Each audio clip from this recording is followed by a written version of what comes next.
Bem-vindos e bem-vindas à nossa sexta Zen do AutoCuraCast, que é um projeto de toda sexta-feira a gente vai conversar com algum especialista que vai ajudar a gente a entender os mistérios do desenvolvimento pessoal ou da espiritualidade, enfim. Aqui no canal, sexta-feira, 8 da noite, é AutoCuraCast, beleza? Eu sou a Renata Teixeira e esse é o André Galdino. E nós estamos com quem hoje, Renata Teixeira? Estamos com a minha amiga Luciana Feitosa, que é a Luciana, gente. Ela é maravilhosa. Ela entende de um monte de coisa. A gente já fez live com a Lu de numerologia. A Lu é sacerdotisa, é bruxa, enfim. Mas hoje vamos falar sobre constelação familiar. O que é, como funciona, como pode ajudar a gente, enfim. Lu, gratidão por você aceitar falar com a gente hoje mais uma vez. Um prazer enorme te ouvir falar, escutar suas experiências. Então, eu queria que você falasse um pouco de você, qual é o seu trabalho e como que começou essa ideia aí da constelação familiar. Enfim, vamos começar a adentrar o assunto. Bom, na verdade, a minha história como terapeuta já tem uns 20 anos, né? Caraca! Faz 20 anos que eu fui iniciada no Reiki, de tradicional japonês, e de lá pra cá, como diz a minha mãe, eu sou cursóloga, então eu coleciono certificados. E aí eu enveredei pro lado das terapias, eu fui fazer curso de acupuntura, shiatsu, quiropraxia, spiral tape, e por aí foi. Eu fiz várias técnicas de massagem, massoterapia, reiki xamânico, reiki cristão, reiki budista e por aí foi. Foram muitas as técnicas que eu lidei durante esse tempo, fora a questão da espiritualidade, que sempre foi muito forte na minha vida. E aí, há uns 15 anos, eu acredito que mais ou menos isso, há uns 15 anos eu conheci a constelação familiar, por pura curiosidade, através de uma amiga, que me convidou para assistir uma constelação. E eu achei aquilo muito surpreendente. Na hora não entendi absolutamente nada. Fui mais algumas vezes assistir para poder tentar entender o que era.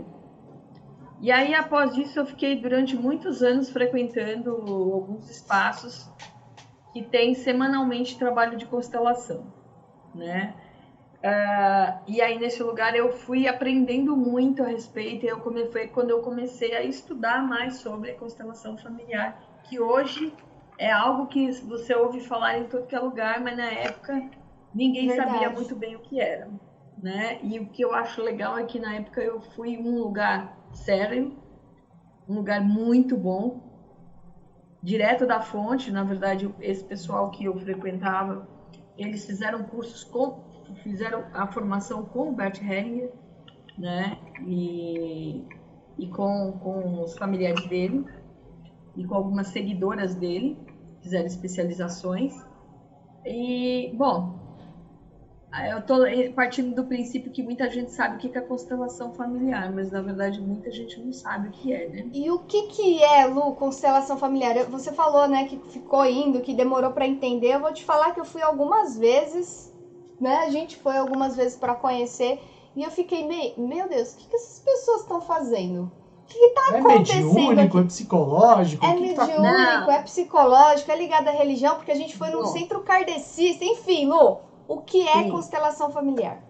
Constelação familiar é uma técnica de um filósofo, teólogo, chamado Bert Hellinger. Na verdade, não é propriamente nada mediúnico, mas também não posso falar que não é espiritual, porque eu já cheguei à conclusão de que não existe vida e vida espiritual, existe só vida espiritual, porque nós somos espíritos que por um acaso estamos encarnados, né? Então, só que é uma técnica que se baseia em leis universais, as chamadas ordens do amor, né? Que o Bert lindo. descobriu, exatamente, ordens do amor. O Bert Hellinger descobriu que nós, no todo, funcionamos de acordo com algumas leis, e essas são válidas para todo mundo, que são as chamadas ordens do amor, que consistem em 3 leis que são, assim, fundamentais. A primeira lei é da hierarquia, ou seja, a gente tem que sempre honrar a questão de quem veio antes e quem veio depois. Quem veio antes precisa sempre ser respeitado pela lei da procedência, ou seja, a pessoa que veio antes de você. E isso se diz, quer dizer, o meu avô veio antes do meu pai, que veio antes de mim, então eu devo, né, a eles, na lei hierárquica das coisas, eu vou ser sempre o pequeno e eles vão ser sempre os grandes. E isso precisa ser sempre respeitado. Depois eu explico um pouco melhor o que isso quer dizer. Mas essa lei de precedência, ela não se dá só dos avós, bisavós, para os pais até chegar em você. Também dentro de uma casa. Os filhos, os teus irmãos mais velhos, eles também entram nessa lei hierárquica de precedência.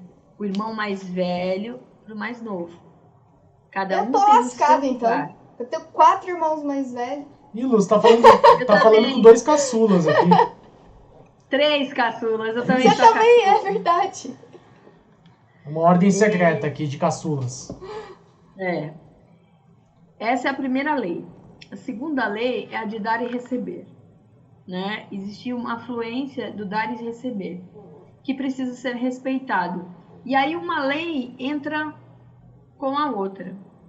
Os pais têm por obrigação, eles é que têm que doar aos filhos. Os filhos nunca devem nada aos pais. Isso é uma lei universal. Gente, hoje tem tanta... Nossa, Lu, vai dar pano pra manga essa live, viu? Já tá vindo um monte de coisa que eu não vou te interromper, mas já tá vindo tudo igual. Então, assim, os filhos eles têm que estar abertos a receber dos seus pais. E os pais é que têm, por uma questão hierárquica e de leis universais, de fazer toda a doação. É eles que educam, é eles que têm que... essa é a responsabilidade de quem veio antes, dos pais, de doação. No caso de companheiros, no caso de um casal, esta lei do dar e receber, ela trata a questão na equivalência. Ou seja, tem que haver equilíbrio entre esse dar e receber.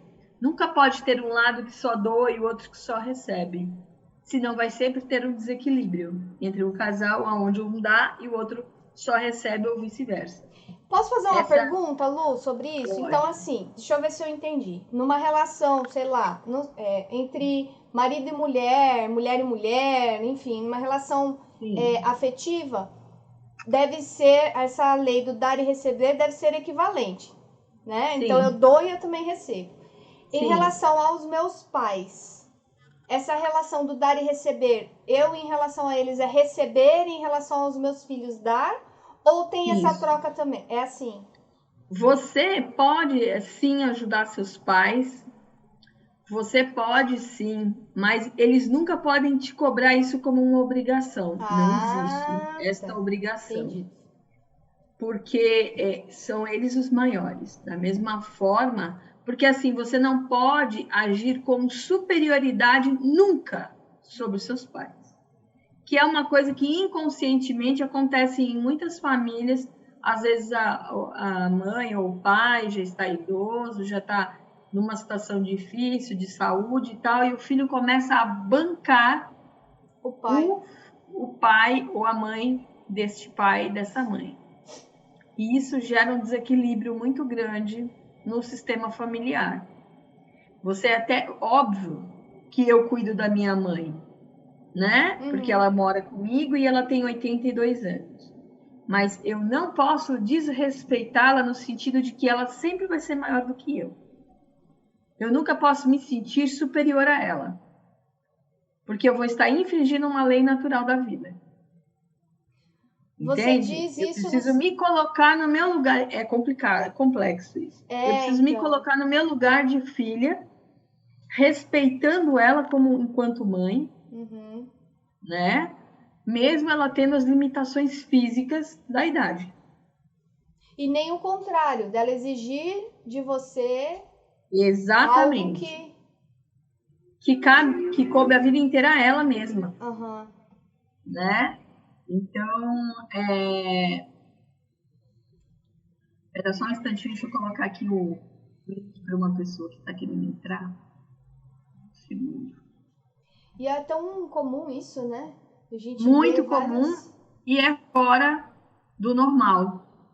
Porque, pela lei de precedência, os pais sempre vão ser os maiores. E isso não pode ser infringido. É uma questão que muitas vezes deixa as pessoas meio confusas. Mas é essa confusão que cria tantos problemas para as pessoas.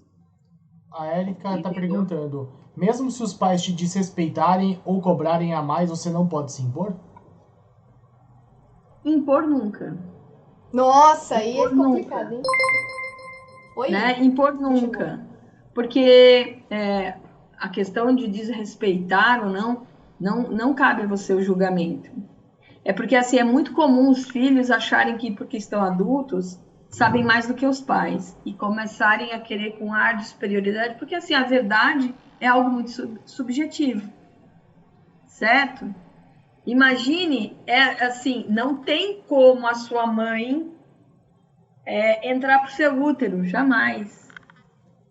O contrário aconteceu, você saiu do útero da sua mãe. E isso é algo que fisicamente foi isso que aconteceu, é esse o fato. Então, não ir contra a lei da própria natureza. Mas depois eu falo um pouco mais sobre isso. Beleza, então. Depois a gente estende mais. E outra é a lei do pertencimento, que é uma das mais importantes e as que mais causa problemas na vida da gente. Que é justamente o fato de você imaginar que dentro de uma sociedade todos os problemas que a gente tem, principalmente de violências e abusos e tal, estão ligados a essa lei. O que essa lei diz? Que ninguém é excluído de um sistema familiar. Ninguém pode ser excluído. A exclusão é algo que desequilibra todo o sistema familiar. E o que isso significa? Significa que não interessa a circunstância que aconteceu de um parente seu ter criado algum problema, seja até uma questão de um abuso sexual dentro de uma família. Este ente, ele tem lugar no sistema. A dor dele tem que ter lugar. A ação dele pode ser condenável, ele não. O ato dele é condenável, mas ele ainda assim pertence ao seu sistema familiar. Entende? Porque você cria muito mais problemas ao não olhar para isso. Um aborto não honrado, porque assim, às vezes uma mulher vira e fala assim, eu tenho apenas uma filha, só que ela teve 3 abortos. Então, ela tem uma filha? Não. Ela tem 4 filhos. Ela precisa dar lugar a estes filhos. Porque existe uma lei de pertencimento. Então, este filho não pode ocupar o lugar de um outro filho. Então, ele não é o primeiro e único filho. Ele é o 4º filho. Senão, ele fica fora do lugar dele e isso causa problemas para ele. Porque ele passa a viver uma vida que não é dele. Nossa, porque ele está inserido dentro do sistema familiar num lugar que não pertence a ele. E aí estes seres precisam ser olhados no sistema familiar, honrados e ter lugar na vida e no coração dessas pessoas. É como se você colocasse cada um nos seus devidos lugares. Sabe? E olhar para isso faz com que todo o sistema familiar porque qual é a verdade absoluta que o Bert Hellinger trouxe através da constelação familiar? Você precisa harmonizar seu sistema familiar para que a sua vida flua. Isso é fato, né? Imagine que você é 50% sua mãe e 50% seu pai. Biologicamente, isso é uma regra que não muda, certo? Se você renega um desses lados, você tem 50% de você não funciona. Porque você renega um lado seu. Para você ter uma ideia, uma criança, por exemplo, que é adotada, ela teve um pai e uma mãe biológicos e passa a ser criada por um outro casal. Ainda assim, ela precisa honrar este pai e essa mãe biológica. Porque, segundo Bert Hellinger, pai e mãe, eles só têm uma única obrigação: dar a vida. E isto basta. A vida Nossa. é o bem mais valioso que alguém pode dar para alguém. Sim. Então, não interessa, o Bert Hellinger fala, não interessa como foi sua história, não interessa como foi sua vida. Honre-a. Tenha gratidão que você, e diga para você mesmo: você teve o melhor pai e a melhor mãe que era possível para você. Porque não existe acasos, né? Então, você não seria quem você está no hoje se você não tivesse esta trajetória e essa história. Então, não honrar essa história é desacreditar de você mesmo, porque você se construiu por conta dessa história. Então, como não honrá-la? Né? Se o seu pai e a sua mãe, por que motivo foi, não conseguiram, seja por uma questão emocional, financeira, por qualquer questão que tenha sido, que eles não conseguiram criar você, te acompanhar na trajetória, eles te deram a vida. Né? Graças a eles você está aqui. E isso é muito. E isso não pode ficar de fora da sua vida. Cheio Certo? de caçula aqui, ô Lu. Eu, André, a Érica, o Ivan. Bem-vindo, Ivan. Boa noite. Falou que é seu fã. Só a Fabi que é mais velho. Ó. O resto é tudo caçulita. Então, assim... A Érica perguntou, dúvida, mas isso não conflita com a hierarquia de direitos e deveres citada no início? Não, de jeito nenhum. O fato dos pais terem que criar seus filhos, né? Isso significa que esta é o caminho natural. Se por algum motivo esse pai e essa mãe não conseguiram criar este filho, ainda assim esse filho não tem o direito de cobrar. Porque Meu Deus! Isso é muito fácil de entender depois que você começa a compreender o mecanismo. Né? Dá um nó na cabeça, né? Para você ter uma ideia, ó, eu vou dar um exemplo muito louco, né? Imagine que você é casada com o André e vocês dois têm um filho. E aí vocês, por algum motivo, se separam e o André, sei lá, vai morar no exterior, né? E você continua aí criando seu filho e você casa com uma outra pessoa. Seu filho é muito pequenininho, começa a chamar esse cidadão de pai e tal, né?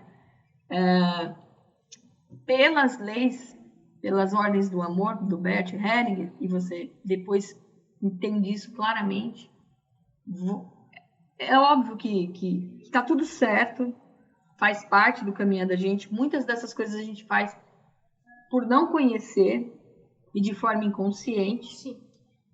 Este pai, por exemplo, que foi o pai postiço, ele nunca vai poder tirar o lugar do pai biológico, mesmo que esse pai tenha desaparecido. Essa criança precisa dar espaço no coração dela para esse pai biológico, sabendo que honrando aquele homem que está criando ela, mas sabendo que aquele homem não é o pai dela. Ele pode ser qualquer coisa menos o pai, mesmo que ele tenha criado desde o primeiro dia de vida. Nessa estrutura familiar estudada pelo Bert Hellinger e tal, tem lugar para todo mundo? Padrasto, madrasta, os irmãos do outro casamento? Tem lugar para todo mundo, mas o lugar que cabe a cada um. Legal. E isso, na verdade, não tira o mérito de ninguém. mas é o que fortalece você enquanto estrutura.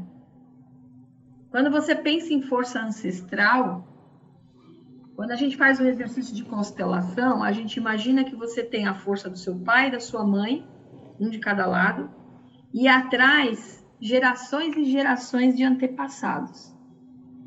Porque, para você ter uma ideia, a gente honra coisas que a gente não faz a menor ideia. Às vezes você tem um problema, por exemplo, de saúde, que você não faz a menor ideia como que você veio a desenvolver, e, na verdade, você está honrando um bisavô seu que tinha essa questão. Ele vivenciou aquela doença. E você a herdou por essas ordens do amor. Você honra quem veio antes. Lu, só que uma é o coisa. chamados... Quando você fala honra essa doença, para quem não está acostumado com isso, significa, por exemplo, que meu avô tinha uma dificuldade e eu estou tendo essa dificuldade, a mesma dificuldade que meu avô teve, Sim. mesmo sem saber. Isso que você quer dizer Sim. com honrar. Que pode ser uma coisa Isso. positiva. Mas assim, a palavra honrar, ela é muito forte. Sim. Né? À medida que você vai conhecendo de constelação, você vai entendendo que a gente honra a dor de quem veio antes. Por exemplo, eu vou dar um exemplo meu. Eu descobri através da constelação que eu tive 2 abortos espontâneos, na verdade, né? Eu perdi 2 bebês. Porque a minha mãe perdeu 2 bebês. Então, eu repeti o padrão dela. Minha mãe perdeu um casal de gêmeos 1 ano antes de eu nascer. E minha mãe nunca se recuperou dessa perda. Até hoje, ela fala como se tivesse acontecido ontem. Até hoje. Fazem 51 anos. E, de uma forma muito inconsciente, o meu ser, obviamente isso é muito inconsciente, reproduziu a dor dela. Eu quis honrar a dor da minha mãe, passando pela mesma circunstância. Então, é muito comum. E aí, assim, você vê comportamentos familiares, aí você vai começar depois a prestar atenção. Aquela mãe que teve sérios problemas de dificuldade na adolescência, engravidou com 16 anos, do primeiro namorado, não sei o que lá, e teve uma filha. Aí a filha, quando tinha 16 anos, fez exatamente a mesma coisa, engravidou do namorado. Ela repetiu o padrão. Lu, tem uma história muito de uma amiga minha, da faculdade. A avó dela teve a mãe dela, né? Quando a mãe dela tinha 3 anos, a avó dela faleceu. Aí a mãe dela casou, teve ela. Quando ela tinha 3 anos, a mãe dela faleceu. Essa minha amiga não quer ter filho porque ela tem medo de acontecer a mesma coisa. Olha, qual a chance, gente? Parece coisa de filme, né? Uhum. É exatamente o sistema familiar. Ela precisava constelar essa história. Sim. Urgente. Antes que ela tenha um filho e faça 3 aniversários. Para ela parar, para ela poder viver só com o que é dela. Entendeu? Entregar este peso para quem veio antes. E aí, na hora que você ressignifica, você liberta quem veio antes também. Porque a constelação, ela harmoniza todo o sistema familiar. Porque você imagina que todas as suas células do seu corpo, todo o seu DNA, nós somos um campo vibracional. Né? Nós somos um campo vibracional. Então, morando aqui comigo, eu tenho minha avó, minha bisavó, minha tataravó, todas as gerações estão em mim. Não é que elas simplesmente estão aqui atrás, ou em algum lugar, em alguma dimensão, elas estão em mim. Estão nas minhas células, no meu DNA. Então, a gente chama isso, a gente diz que tudo isso vive no mesmo tempo, no que eles chamam de um campo mórfico. O que é esse campo mórfico? O campo mórfico é como algo meio virtual. Eu vou dar um exemplo para vocês tentarem trazer isso para o consciente, porque parece uma coisa esquisita e não é. Você já ouviu falar da teoria dos 101 macacos, não já? Do quê? Aquela ideia dos 101 macacos? Não. Já? Diz que tinha uma ilha onde tinham macacos, e aí os macacos dessa raça, todos eles comiam coquinho. Só que eles não sabiam como fazer para tirar o coquinho de dentro daquela casca. E eles batiam, eles tinham muita dificuldade para abrir aquele coco para comer. Até que um macaquinho resolveu pegar uma pedra e bater no coquinho até que ele quebrou e ele conseguiu romper a casca, abriu e começou a comer. E aí se descobriu que muito distante de lá, numa outra ilha, os macaquinhos estavam todos fazendo igual. Já ouvi. E assim, é essa coisa de que existe um campo mórfico, que é o que leva, por exemplo, todos os pássaros voarem juntinhos. Então, todos os nossos comportamentos foram aprendidos pelos nossos antepassados. A gente reproduz de uma forma automática. Eu mexo minhas mãos, eu falo, eu tenho uma série de comportamentos que não foi aprendizado meu, não é mérito meu. É a somatória de tudo aquilo que foi aprendido pelo nosso grupo familiar. E o grupo familiar é enorme, é um campo mórfico. E que vão se somando todos os dias milhares de informações. Meio feito o nosso celular. Imagine que nós somos o aparelho, né? Que de noite você vai lá, coloca na tomada, e aí você faz aquela atualização, né? Atualização de algo virtual. Porque a gente sabe que dentro que o nosso celular carrega bilhões de informações. Mas elas não estão dentro deste aparelho, elas estão numa nuvem virtual. Imagina que o campo mórfico é meio que a nuvem do celular. E aí, cada vez que você atualiza o sistema, é como se você pegasse todas essas informações e compilasse. Então, a gente tem atitudes muito automáticas, que são essas atualizações, esses downloads do nosso campo mórfico. E aí faz com que você seja quem você é hoje. Então, você reage como seus tataravós, seus tetravós viviam. A gente ficar agachado igual fico. Ué. Você sabe da história? Você sabe por que mulher tem medo de barata, não sabe? Não, eu não tenho medo de barata. Isso é sistêmico. Por quê? As mulheres na época da Pedra Lascada, que viviam nas cavernas, elas viviam em cavernas, tinha muita barata, que barata é um bicho pré-histórico. E aí diz que baratas gostam de lugares quentes e úmidos. Alguma pista de onde elas gostavam de entrar? Nossa! Elas se abrigavam nas vulvas das mulheres. É. Então não devia ser uma coisa muito agradável. Então as mulheres tinham pavor de barata. Hoje as mulheres não precisam conviver nesta proximidade com as baratas, mas elas continuam com o mesmo medo. Até porque não tinha ocorrido o advento da lingerie, né? Por isso que hoje, por que os homens têm menos medo de barata do que mulher? É mais comum mulheres com medo de barata. Sim. Né? A própria síndrome do pânico é uma dor sistêmica. Porque se você pegar uma pessoa que tem síndrome do pânico, tem algumas características que são incomuns. Elas relatam que elas ficam com um calor aqui no peito, um fogo que vem aqui no peito, formigamento nas mãos, e muitas relatam que tem vontade de sair correndo. Vocês já ouviram isso? Que a vontade é de sair correndo. E aí parece que a pessoa vai morrer. Parece que ela simula, o corpo simula uma situação de quase morte. Ela parece que vai infartar. E isso é uma memória ancestral. Por quê? Diz que na época também, lá nos primórdios, o homem não tinha casa, ele não tinha um abrigo como nós temos hoje. E eles precisavam fugir de predadores bem próximos e grandes. Você imagina você fugir de um leão, de um elefante, de um animal de grande porte, sei lá. Imagine você ter que ter envergadura para correr e encontrar, por exemplo, uma árvore ou uma caverna para se esconder para não morrer, para não ser engolido. O corpo da gente, quando está numa situação de perigo, ele traz o sangue para esta região do peito, para te deixar mais alerta, te dá impulsão para você correr e fugir. né?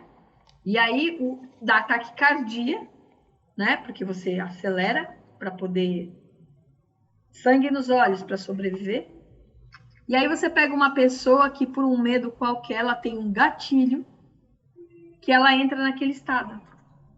Ela tá quieta, parada e fala: não sei, do nada meu coração disparou, me deu um fogo aqui no coração, pensei que ia morrer e eu não sei, me dava uma vontade de sair correndo. São relatos de pessoas com síndrome do pânico. Ou seja, ela tem uma dor sistêmica, ela tem um mal que é acumulado por toda a nossa ancestralidade.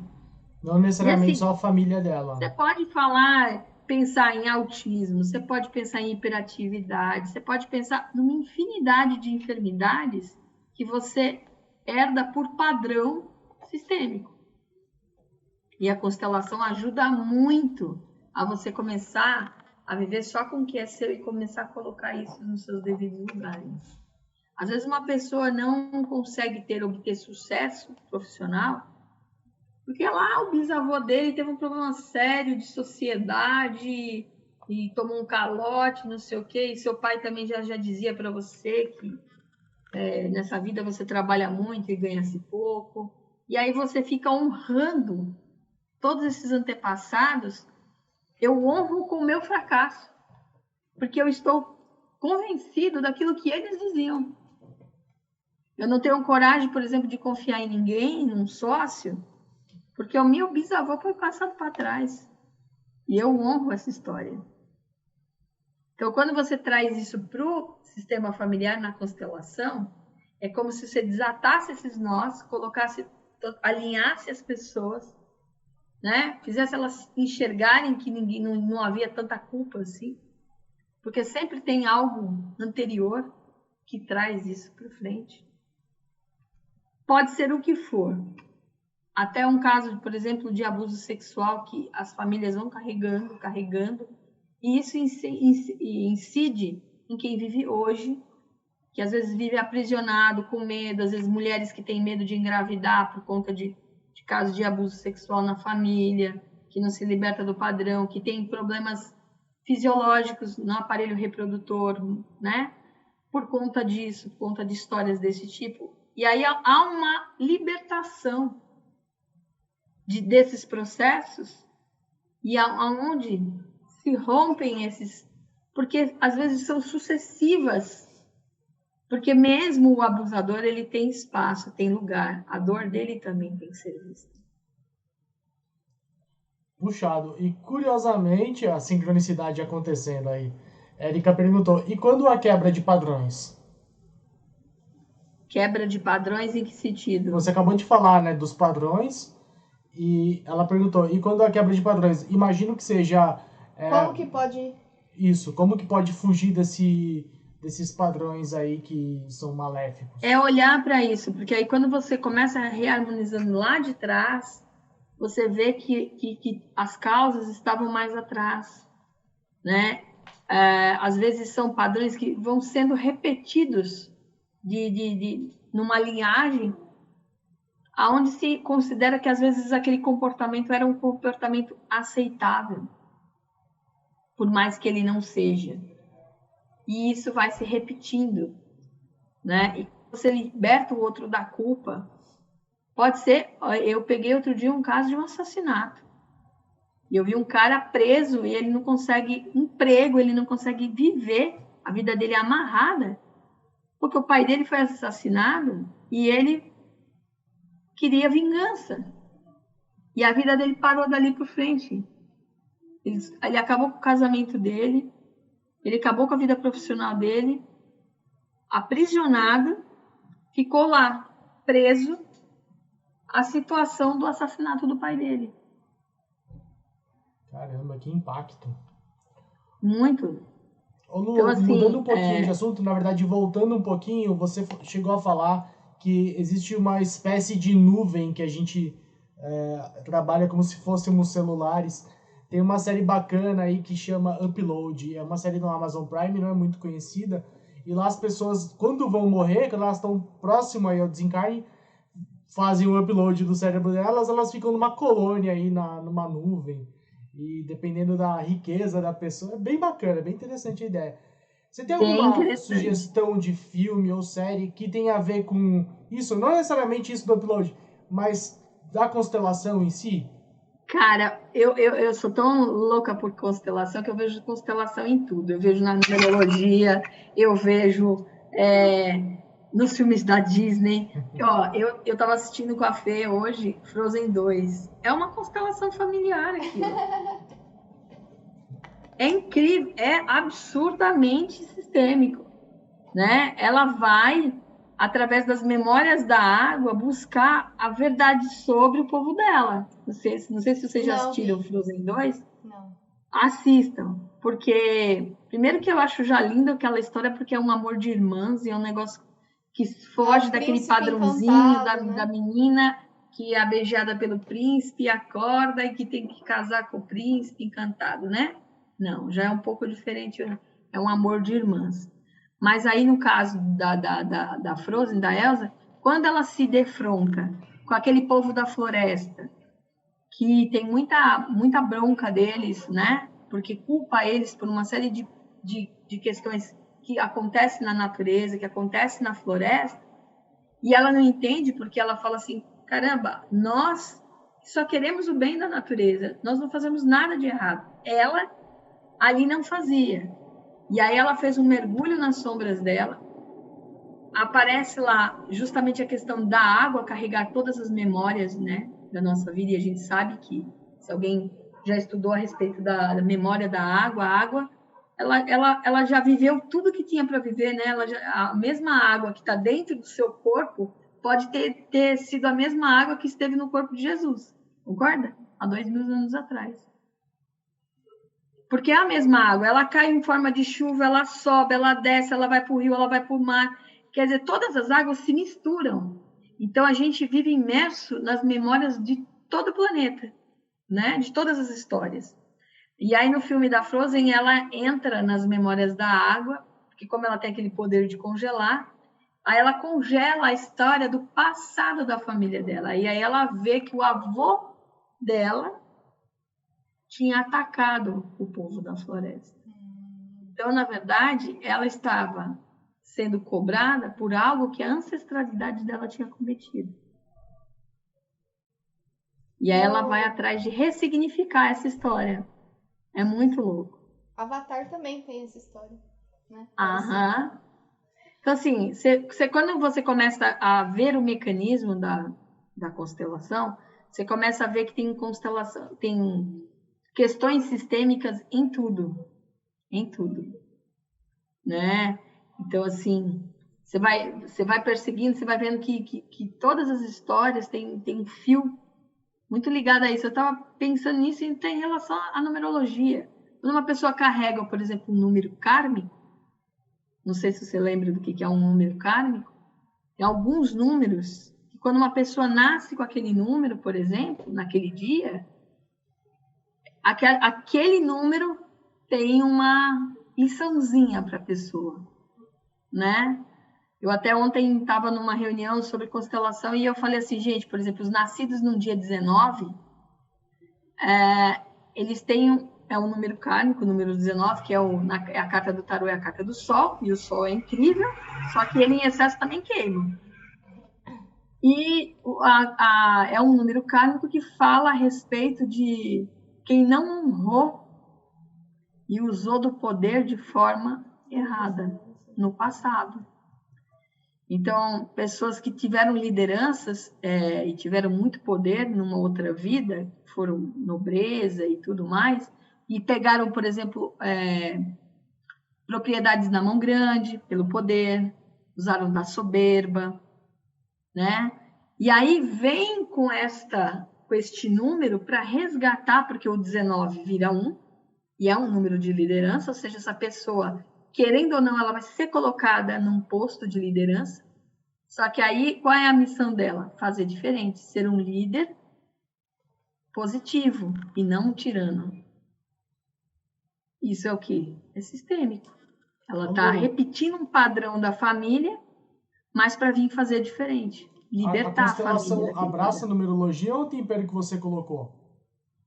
Oi? a constelação abraça a numerologia? Não, isso são as minhas múltiplas... vai associando, né? Associações. Entendeu? Pergunta da Fabi, eu vou fazer outra pergunta. A Fabi perguntou se essa nuvem tem a ver com... Vem a ser o que o Jung fala sobre o inconsciente coletivo. Sim. Então, tudo que é muito virtual, mas que a gente responde a ele de uma forma completamente inconsciente e muito automática. Aliás, Jung tem inúmeras facetas incríveis em relação à filosofia. Ele não se restringe às questões psicológicas, né? Ele vai muito a fundo, né? Se a gente for falar tudo que Jung abraça, a gente fica até amanhã de uma forma... Ele conversa muito bem com todos esses mundos, né? Lu, queria saber mais sobre uma pergunta aqui que a Erika fez. E aí ficou também na minha cabeça, que você falou que ia falar depois. Sobre uma questão, por exemplo, se você é um filho que tem pais abusivos, assim, no sentido de ser autoritário, de te humilhar ou de alguma forma serem muito autoritários mesmo em relação a você. Eu tendo esse conhecimento da constelação familiar, e você falou, né, que uma das leis é que a gente não pode desonrar, não pode enfrentar. Como que a gente lida com essa situação? Bom, se você é adulto e você tem condições de compreensão, ninguém dá aquilo que não tem. Então, se este pai age dessa forma, primeiro que você tem que criar a consciência, e a constelação traz essa consciência de que há um padrão que provavelmente já veio de trás. Ele está só reproduzindo aquilo que ele aprendeu também. Né? Ele vem trazendo o mesmo padrão familiar, ele está repetindo os padrões. Então, se você já tem uma consciência maior, se você já é um adulto, vai buscar uma ferramenta de autoconhecimento para que você possa fazer diferente. É muito mais inteligente do ponto de vista sistêmico que você aprenda a não perdurar isso. Certo? Porque aí, quando você estiver na condição de você já tiver sua própria vida, sua própria família, obviamente você não é obrigado a ser humilhado, mas a respeitar e honrar quem foi seus pais. E não querer perpetuar, se você acha que um comportamento não foi legal, não faça ele. Porque a grande tendência, muitas vezes, de um filho que reclama dos seus pais é fazer a mesma coisa com seus filhos. Ele não olha para aquilo, ele critica, ele aponta o dedo para o pai e para a mãe, só que se esquece que tem 3 dedos apontados para ele. Certo? E aí, ou então, o que ele faz? Muitas vezes ele se auto-sabota, não tem filhos, para continuar na crítica, porque eu não vou ser igual e também não vou fazer filho, porque senão eu vou fazer a mesma coisa. Mas assim, não, então, por exemplo, se eu tenho essa dificuldade com os meus pais, eu procuro entender para não reproduzir, mas a minha relação com eles, como que eu posso melhorar então, isso, a partir do momento que você começa a lidar com essa questão de uma forma diferente, isso já vai ficando mais leve. Entendi. Fica mais leve. Porque o grande lance é a reação que isso tem. É o ping-pong. Eu melhorando, melhoro quem veio atrás e as relações também. Porque assim, eu tive um pai super rigoroso, extremamente rigoroso. E no fim da vida dele, eu tive a oportunidade de ressignificar muito dessas histórias. Meu pai, com 40 e tantos anos, ele queria mandar em mim. Era uma coisa assim absurda, né? Então, óbvio, você tem todo o direito de exigir respeito enquanto adulto, mas não de desonrar quem te deu a vida. São coisas bem diferentes. Isso que é dosar o dar e receber, né? É bem diferente. Que legal. É complexo, mas funciona aí dentro do campo quando você sente na pele, isso fica tão claro. É um desmanche dos nossos mimimis. né? Eu não sei como está nosso tempo, não sei como funciona essa nova plataforma. Lu, já que você mencionou disso, eu queria compartilhar uma coisa e passar a bola para você. Aqui no canal, Lu, a gente tem um projeto que todo o dinheiro arrecadado das doações e também das premiações que eu tenho jogando poker, a gente faz uma doação para uma família que cuida, né, de animais resgatados, que chama Pets Casa 10. Então, quem puder, inclusive, seguir lá no Instagram, dar uma força compartilhando, ajuda bastante, sabe? Eu acho que essa ideia da gente crescer junto e é muito legal, né? Mesmo que, por exemplo, eu falei que a gente conversou com a menina que é a Paty, que lida com essa situação, eu falei, eu não tenho emocional para cuidar dos bichinhos, então a forma que a gente achou de ajudar é essa. E eu sei, Lu, que você também, aí o Ivan também faz parte lá da Aldeia da Mata. Sim. E aí a gente queria falar também sobre um projeto, né, Lu? Conta aí pra gente sobre o Curumim. Inclusive, uma das coisas que a gente faz também lá no Espaço Curumim também é acolher pets. Também tem. Que legal. Tem tudo. A Associação Espaço Curumim tem 11 anos, né? Ela começou com o desejo do Elias de cuidar das crianças ali da comunidade do Moinho, que é muito próxima da Aldeia da Mata, né? Que é uma comunidade grande que tem ali no centro da cidade, bem próximo da Cracolândia, né? Que tem famílias em condição muito precária, mães que muitas vezes são realmente arrimo de família, é muito comum, mães que criam seus filhos sozinhas, né? E essas crianças vão para a Associação Espaço Curumim, recebem alimentação, isso tudo antes da pandemia, né?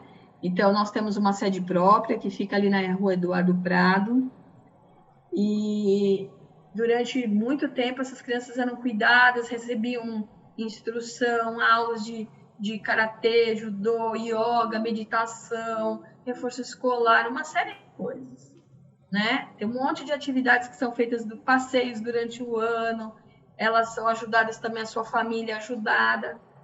Só que aí veio a pandemia e aí a gente não só começou a acolher essas crianças, como suas famílias, né? Então, começou-se o processo de arrecadação para montar a cesta básica para essas famílias que estavam passando necessidade. Começou um projeto muito bonito para fazer marmitex, para servir as pessoas e moradores, inclusive da rua, ali, daquele pedaço. Todos os dias se distribui senhas para distribuir alimentos na porta lá da Associação Espaço Curumim. E agora já tem um trabalho muito lindo que floresceu durante a pandemia, que é a feijoada aos sábados. E tem uma galera super do bem que se reúne lá e que monta 300, 400 quentinhas num final de semana e doa, não só para a comunidade do Moinho, mas como também para algumas instituições que são atendidas pela associação, que é o caso do Lar dos Velhinhos, lá de Mariporã, uma casa de repouso, a aldeia indígena, que fica lá no Jaraguá. São 3 aldeias, na verdade. Aí, quando se vai lá para a aldeia, que é muito comum a gente quem entra aí nas nossas redes sociais vai ver o trabalho, aí se leva calçados, roupas, alimentação, cesta básica, quentinha, vai de tudo para lá, e calor humano também, mesmo com a pandemia, tomando os devidos cuidados, sempre tem um grupo indo para lá, para a aldeia, para ajudar, porque tem muita pobreza lá, muita mesmo. Quem quiser um dia ir até lá e ver de perto a situação, é bem triste, né? E aí tem toda a comunidade do Moinho que é atendida, e hoje nós temos também um projeto que chama Ágata, que é um projeto onde vão ter cursos profissionalizantes para as mães dessas crianças, para não ter só assistencialismo, para elas começarem a ter profissão também. Que legal. Então, que é o não dar o peixe, ensinar a pescar. Ensinar a pescar, Na pandemia, você não tem muito o que fazer, né? Sim, porque as pessoas precisam, é emergencial. Sim. Né? Mas pensando no futuro, né? E com a ajuda de quem tem doado e quem tem se empenhado muito, existe um projeto para ter cursos profissionalizantes para as mulheres. Foi feito um curso de manicure onde elas ganharam um kit para começar já a trabalhar, né? E aí existe um projeto para cada vez ir colocando mais algum curso profissionalizante para essas mulheres da comunidade, que não são poucas lá. E aí a gente está com uma campanha, Abrace a Associação Espaço Curumim, Abrace um Curumim. Então, através do Benfeitoria, que é uma plataforma digital, que é muito 10, porque é muito transparente, está lá todas as informações, inclusive tem um vídeo para quem quiser saber mais a respeito, entra lá, pelo esse link que está sendo colocado lá nas redes sociais. Quando a pessoa clica lá no Benfeitoria, tem lá como ela pode doar a partir de 10, 20, 30 reais, 40, qualquer valor desses, ela pode estar doando mensalmente, adotando a Associação Espaço Curumim. Ela pode doar até 10 reais por mês, já vai ajudar muito, né? Ou, se ela preferir fazer uma doação pontual, ela pode ter lá o número da conta, onde ela pode fazer um depósito na conta da associação. E ajudar a gente compartilhando, ajudar entrando nas redes sociais, curtindo, conhecendo o trabalho, se engajando, né? Enfim, eu agradeço muito o espaço, Rê, porque a gente precisa muito de ajuda, né? E aí todos os espaços são legais para a gente poder estar fazendo bem, e hoje é um dia bem especial para que a gente possa olhar para isso com muito carinho, porque tem muitas pessoas precisando de ajuda nesse momento. Lu, se as pessoas quiserem doar, você falou, né, alimento ou roupas, como que elas podem doar? Leva nesse endereço mesmo que vocês falaram aqui?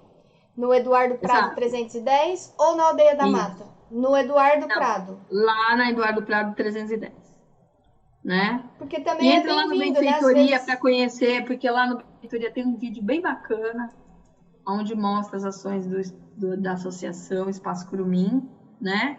Enfim, eu agradeço muito pelo espaço. E eu vou fazer um convite para vocês, e para quem estiver aí. Eu montei um grupo pelo Zap, e a cada 15 dias a gente está se reunindo às sextas-feiras, às 20 horas, a gente está se reunindo para fazer constelações familiares via Zoom.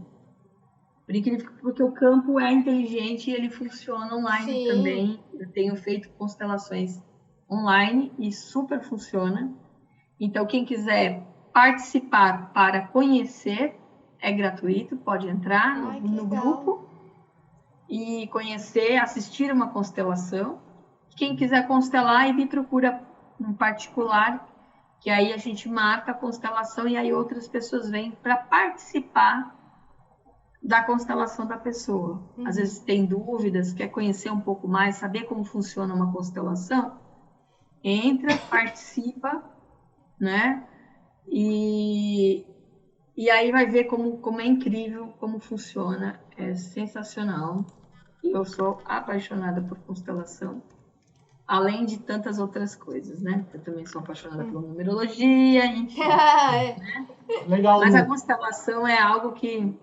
Essa live a gente vai colocar lá no casa de autocuradores.com.br, no YouTube, e aí eu vou colocar todos esses links, todas essas informações.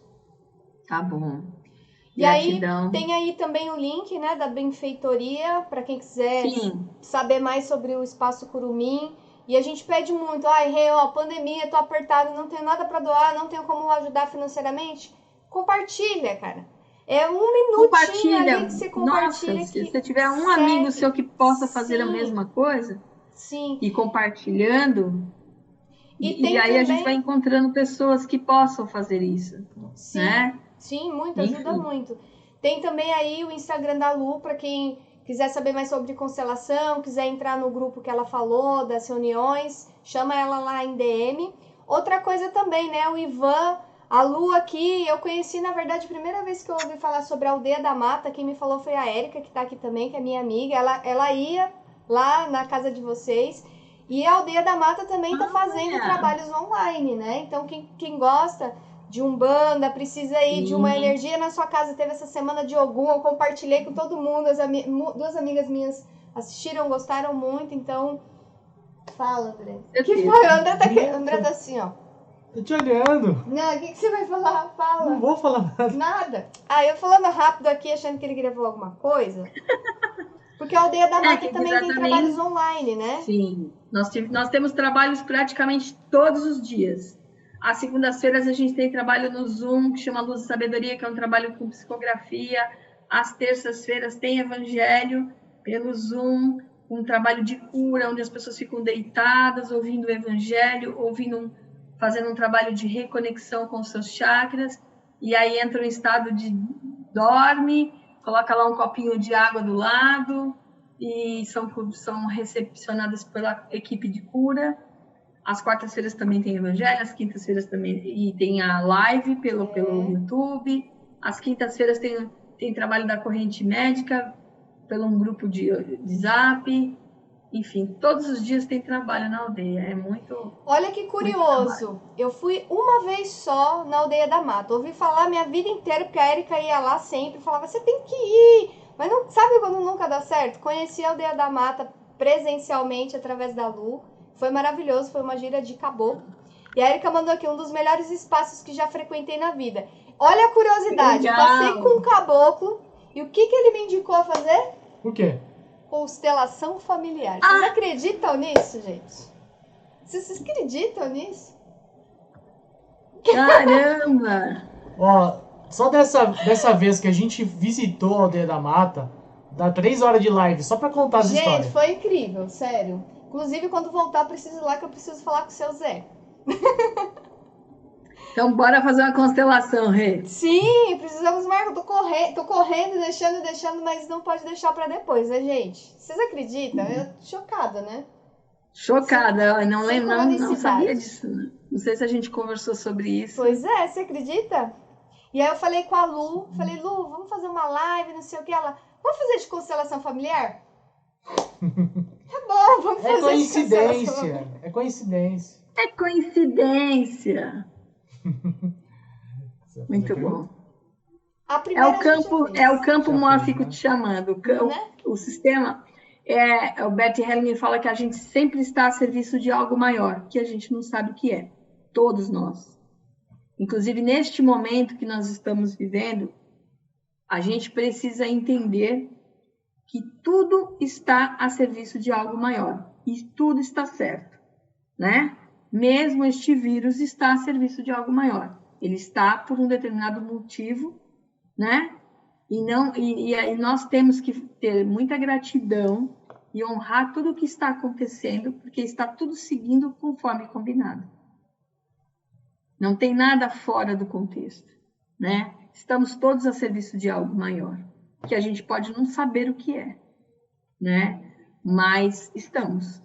Né? E cada um está onde tem que estar. Até entender e aceitar que a gente não está no controle de tudo, né? Exatamente. Aliás, a gente não está no controle de nada. Né? A gente simplesmente está a serviço, a gente sabe que a gente está a serviço de algo maior do que a gente.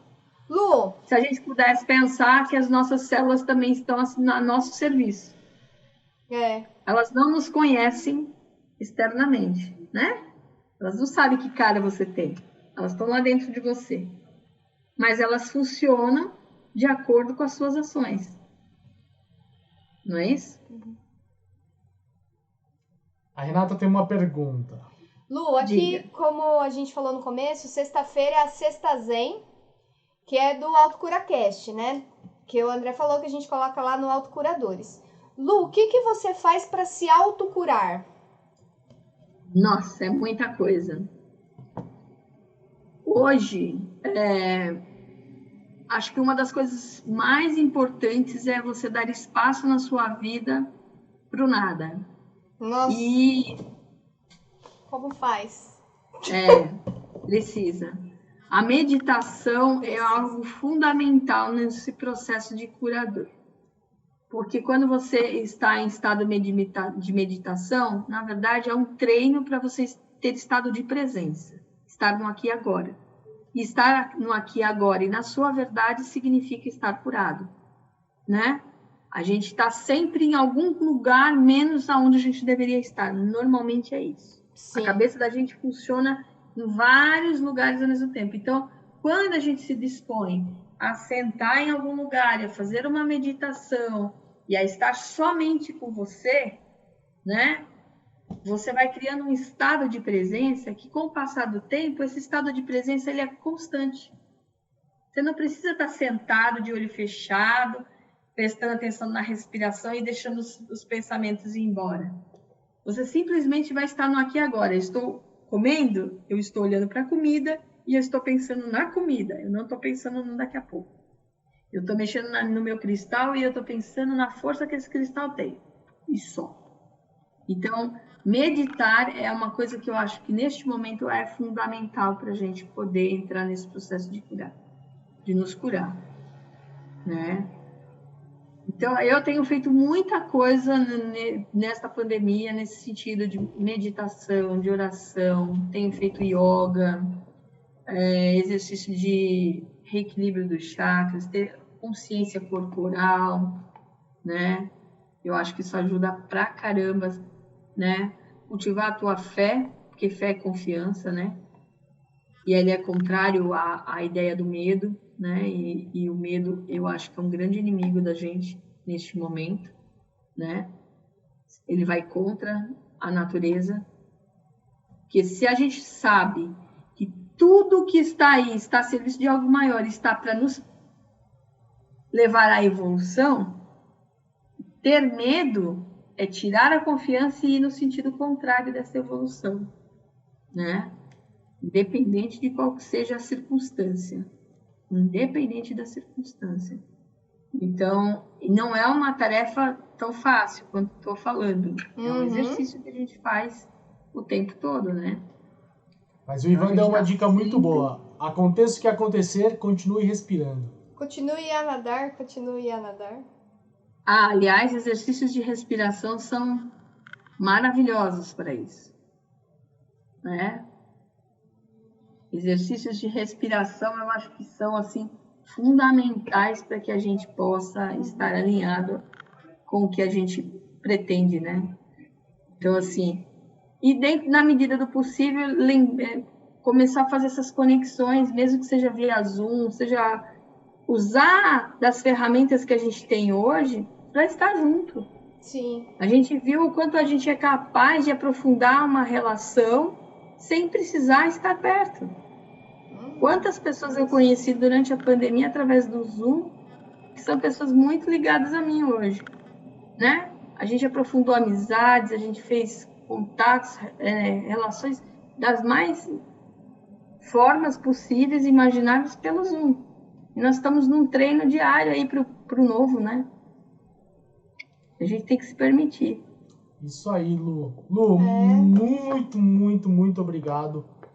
Muito grato pelos ensinamentos de hoje. Muita coisa que eu vou carregar para minha vida, sem sombra de dúvida. Uma delas precisando. Uma delas é que em 1 hora não dá para entender sobre constelação familiar. Não. Acho que é a primeira. Muito louco. Mas ué. Não, isso porque eu tentei fazer de uma forma bem simples, dando alguns exemplos bem práticos, porque assim, a gente tem que pensar que é uma live que não é uma aula, então senão fica muito enrolada, a coisa fica chata, né? Tem que ser um bate-papo e não uma aula, né? Senão fica o convite, né, Lu? Pra quem tá com a cabeça assim, igual a nossa, meio, pera, vamos entender melhor. Vem conhecer uma constelação, né? Assiste na prática, sente no corpo o que é estar num sistema familiar de alguém. Eu fui constelada uma vez, vi algumas constelações também, e realmente, assim, na prática é muito mais simples, né, do que aqui a gente tentando entender racionalmente. Tudo, a gente se conecta lá com a nuvenzinha que a Lu falou e tudo flui, né? Tudo faz sentido ali, tudo, agora faz sentido. E aí chama a Lu lá, vou colocar aqui de novo. Quem quiser entender Curumim, chama a Lu lá no Instagram, fala, Lu, quero participar lá das reuniões, ou quero fazer uma constelação com você, e também tá aí o contato da galera lá do Curumim. E quando quiserem me chamar para mais lives, adoro. Bora, a gente adora também, Lu. Gratidão, gratidão mesmo. Prazer te ver. Saudade. Mesmo que de longe, saudade de você. Excelente final de semana e muito, muito, muito obrigada. Bom renascimento para vocês. E obrigado, Érica, Fabi, Ivan, ficou aqui com a gente o tempo todo. Todo mundo que assistiu e mandou mensagem no chat. Gratidão, Obrigadão gente. a todo muito, mundo. muito obrigada. Excelente final de semana. Beijos. Amém. Boa noite. Boa noite. Boa noite.